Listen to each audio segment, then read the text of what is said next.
பார்வதி வேறொரு அவதாரம் எடுத்து விஸ்வரூபம் எடுத்து நிக்கிறதோட போன எபிசோட் முடிச்சிருந்தோம். இன்னைக்கு எபிசோட்ல அந்த விஸ்வரூப அவதாரத்தை எல்லாருமே பார்த்து வணங்கி நிக்கிறாங்க. அதுல இந்திரன் சொல்றான், லலிதாம்பிகை திரிபுர சுந்தரி அப்படின்னு சொல்லி அந்த அம்பாளை வணங்குறான். இப்போ பண்டாசுரன் ரொம்ப திமிராதான் சொல்லிட்டு இருக்கான், என்னை உன்னால் அழிக்க முடியாது, நான் என்ன உடல் கிடையாது, நான் வெறும் சாம்பல் தான் அப்படின்னு சொல்றான். பார்வதியும் இப்போ லலிதாம்பி அவதாரம் எடுத்திருக்காங்க இல்லையா, பார்வதியும் சொல்றாங்க, சாம்பல் அப்படிங்கறதுனால தானே உருப்பெற முடியாதுன்னு நினைக்கிறேன். ஆனா பஞ்சபூதங்களோட உன்னோட உடல் உருப்பெற்றுச்சுன்னா என்ன பண்ணுவ? நான் பஞ்சபூதங்களின் மனைவி, பஞ்சபூதங்களும் எனக்குள்ள இருக்கு, உன்னோட உடலுக்கு நான் எப்படி உரு கொடுக்குறேன்னு பாரு அப்படின்னு பார்வதி சொல்ல, அடுத்த காட்சியில் அங்க சும்மன் நெசுமன் ரெண்டு பேரும் சரஸ்வதி லட்சுமி கிட்ட சண்டை போட்டுட்டு இருக்காங்க இல்லையா, அவங்களுக்கு இவங்களோட விஸ்வரூபம் எடுத்ததுக்கான அந்த சப்தங்களும் கேக்குது. லட்சுமி சொல்றாங்க, நல்லா பாருங்க, யாரை நம்பி நீங்க யுத்தம் செய்ய வந்தீங்களோ அவங்கள மகாகாளி அழிக்க போறாங்க. அவனு ரெண்டு பேரும் அங்க இருந்து ஓடிடுறாங்க. இப்போ பிரம்மா, சரஸ்வதி, லட்சுமி இவங்க எல்லாமே போர்க்கோளத்துல இருந்து வழக்கமா இருக்கிற அவங்களோட உருவத்துக்கு வர்றாங்க. அடுத்த காட்சியில எங்க லலிதாம்பிகை காமிக்க அவங்க சொல்றாங்க, என்னுடைய சுவாசத்துல இருந்தா வாயு பிறக்கிறான் அப்படின்னு சொல்லிட்டு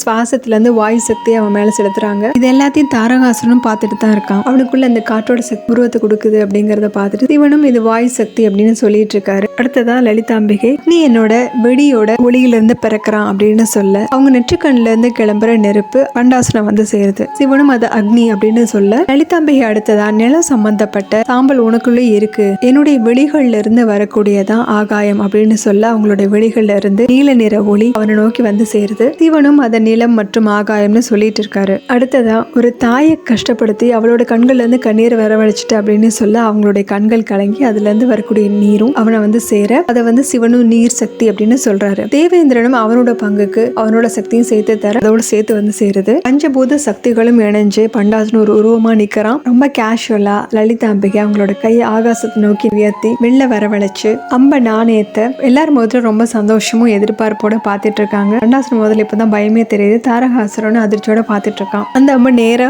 பண்டாசுரனை நோக்கி வந்து சேர அவனும் அலற ஆரம்பிக்கிறான். லலிதாம்பிகையும் பஞ்சபூதங்களால உருவான உன்னுடைய உடல் அழிய போகுது, இதுதான் உன்னோட முடிவு அப்படின்னு சொல்லிட்டு இருக்காங்க. இப்போ பண்டாசுரன் முழுமையா அழிஞ்சிடு, அந்த இடத்துல சாம்பல் கூட இப்ப மிஞ்சல. இதோட இந்த எபிசோட் முடியுது. அடுத்த எபிசோட்ல பார்க்கலாம். சேனல் லைக் பண்ணுங்க, ஷேர் பண்ணுங்க, சப்ஸ்கிரைப் பண்ணுங்க, பெல் பட்டனை பிரஸ் பண்ணுங்க. தேங்க்யூ.